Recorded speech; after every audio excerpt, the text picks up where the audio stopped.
turbo E34, the Turbo M50 car that you guys all know, and we're taking it for probably the last drive of the year. I believe I'm putting it away this weekend, so this will be the last video on this car for the year. And I wanted this video to talk about the costs of ownership of a turbo car 2 years in. So I've had this car turboed for 2 years now. One of those 2 years was pretty much a lot of troubleshooting and stuff, so it wasn't like dialed in driving like it is now, like it's been for the past year. But for 2 years I've had this car finished and driving and turboed, and I just want to touch on basically the costs of that, how reliable it's been, what to expect out of a turbo BMW, a Turbo M50 motor, to say the least. And I will just say this car has been fantastic. This car has, I've taken it on multiple 4-hour plus round trips, not a single issue. I've taken it, you know, here, there, everywhere, and I have beat the absolute hell out of it every time I drive it. This is one of those cars that sees redline every time it's driven, multiple times when it's driven, because it's a turbo car with a big old whole set on here that's super laggy, so it doesn't even like spool and make power until you're already well into the revs. So it's not like a GT30 where, you know, I'm hitting boost at 2000 and, you know, I don't have to redline. I pretty much have to redline it to get everything I want out of it. So it is driven very hard, it is abused, and it sees miles, you know, unlike a lot of my cars I really don't get the chance to drive much. While I may not drive this car a lot, when I drive it, it's driven for a decent amount of time. I take it out for a little bit, so it sees some miles, nothing crazy, you know. It doesn't see 30,000 miles a year, not even close. So I will disclose that to you guys. But nonetheless, it's driven hard, and the big question that you may be wondering is, what does it cost annually to operate this car, I guess you could say. And I will say, in the 2 years it's been done, the only things that it needs, which are an annual thing: oil change, spark plugs, and a fuel filter. Those are the only 3 things that this car has needed from me, related to, I would say, the engine and stuff, in 2 years. So I guess in a year, because every year, those are just things you should do every year in any car. So that, about 50 for an oil change, I think it's like 30 for the plugs, and 10 for a filter. So like, we're talking under $100 to keep this car on the road. But we can't look over the fact that when the car was turboed, everything was done, you know. A big part of what it's going to cost you to run a turbo car is the way you build it. The guys that are trying to do the budget builds that are cheaping on everything, you are going to be in a world of financial pain, because it's going to require a lot. And I dealt with that pretty much my first kind of year, troubleshooting things before I went to the standalone, trying to figure out what was wrong. So I replaced every sensor, hundreds of dollars in sensors, which weren't even necessary. It was literally just it needed a dyno tune. And because of that, now it's super solid. You know, all the sensors are new, gaskets are new when I put the motor in. So I did all the initial, like, you know, maintenance stuff, which I think you should do before you go turbo. I don't think you should just buy a car and slap a turbo on it. I think you should do all the stuff that the car needs beforehand, which is why my ownership has been super, you know, easy and simple. Let the camera stop recording. Because the car's been taken care of prior, so that is a huge part. If you cheap out on the build, it's not going to be anywhere near what it is for me to own this thing. It'll be a lot more. And, you know, the guys always say, do it right or do it, you know, twice, or do it right the first time or do it again or something like that. That is true. The first time I built this car, I used like the E36 CX kit, and I ended up not being able to use anything. I had to redo everything, and I redid everything properly, and I, you know, went above and beyond. And because of that, it's been a super solid car. Like, super solid. Like, more reliable than like some stock, more reliable than my 540, let's put it that way.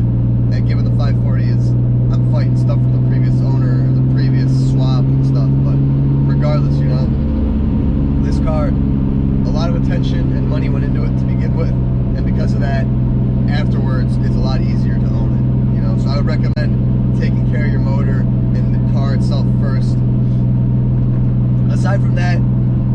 cars needed brakes, but that's not even really turbo related. You know, you may go through your brakes a little quicker. I don't drive it enough to really notice that, but again, that's just if you're beating on it versus not beating on it. So obviously the car will still eventually need the inspection things, you know, certain filters, certain fluids, coolant, brake fluid, this and that, brake lines, which I need to do, pads, rotors. I mean, that's any car. But when it comes down to just running it on a daily basis, annual maintenance, it is literally those three things are all this car has needed from me. I did pop the power steering hose, which again, not related to turbo, so can't really, you know, talk about that. But I feel like, you know, it's up in the air. A lot of people that want to turbo these cars don't really know the basis of turboing them and, you know, what comes after. And so I just want to make this video to kind of help those guys that don't necessarily know what to expect from a turbo car, you know? You hear it, a lot of people just want to turbo it. They say, I mean, like, so many people, they're like, oh, I bought an E36, I bought an E34, I bought an E30, I want to turbo it, I want to turbo it, I want to turbo it. And I see these posts, and sometimes I chime in, sometimes I don't. But like, dude, it is not cheap, it is not easy to turbo the car. People buy these cars and say they're gonna turbo it like it's like an $800 thing, and it like takes like half a day, dude. Like, unless you have a lot of skills in wiring, fabrication, mechanical skills, like, it's gonna be, it is gonna be a lot of money. And this comes from someone that did pretty much everything in my garage. The things I didn't do in my garage were fabrication, and then I had buddies to help me wire and stuff like that. My friends have skill sets that help this car come to be in a much cheaper and easier way. The people that don't know a lot of people like that or don't know how to do that stuff, I mean, you're talking tens of thousands of dollars in shop costs to like do this stuff. Thousands of dollars in just parts alone. Because again, if you want to do the eBay stuff, I don't recommend that at all. You know, you can do the CX kit. You're gonna end up replacing your turbo. Your manifold's gonna end up cracking. You're gonna end up needing to redo half the piping because you're not gonna like how it fits. And that's not even to say E34s, there is no kits for them. So it's not as easy as it is made out to be, or maybe not made out to be, because I don't think there's people out there that are like making it seem super easy. But you're just, it's not all that cheap to begin with. But I think if you spare the expense, I don't know if that's the right way to say that. If you spend the money from the start and do it right, you will find that it is a lot of fun, and they are great cars, and they can be daily driven, although mine is a little, between this clutch and just the way the turbo is, it's not fun to daily drive. It's kind of a hassle sometimes. But if you build it a little bit differently than me, you know, not a crazy ridiculous clutch and stuff like that, it's very daily drivable, it's very comfortable, and it's fun as hell. So I hope this video helped some people kind of figure out if they want to turbo their car, maybe motivate you to do so. But again, you know, think in advance. They say when you're buying like a M3 or whatever, you want to have a certain amount of money like in repairs and stuff. I mean, yeah, that's why I think a lot of turbo builds go unfinished, and you see a lot on the marketplace that are, you know, need this, need that. Yeah, those are people that abandoned it because it was too expensive, and you're getting someone else's problem, which you don't really want. So hopefully this was enlightening to some people. Hopefully that can help. Just one last little drive in this car. I'm on 93 right now because when I store it, I don't want to store with the 85 in the tank, because old fuel lines, old metal tank, E85 is corrosive if it sits and, you know, obtains water, which it does easier than gas. So storing a car with E85, especially like this kind of car that I didn't redo the lines or anything, you definitely don't want to do that. For a few months, I'm sure it's not like the end of the world, but I'm on flex fuel, so it's not like it's a big deal for me. So it's literally just a matter of just going to the gas station, putting in 93 instead of the 85. So I went through like a half tank of 93, and now I gotta go fill it up, make it full before I store it. But yeah, here, I'll windows down, do a couple pulls here, even though I think it's slow, but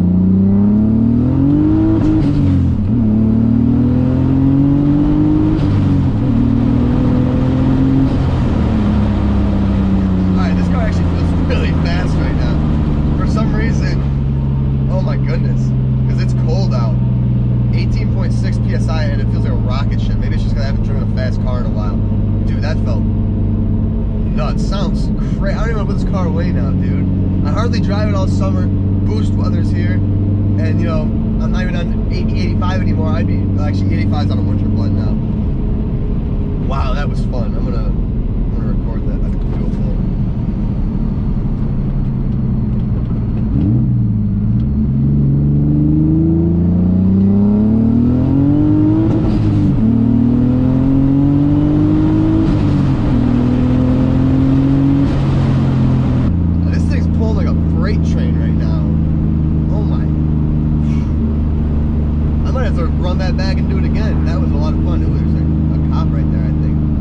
Like I said on my Instagram post, if you follow me on Instagram, I got lazy this year. I got really, I had the new turbo for it, I had the new manifold for it, and since then I have actually sold both of those.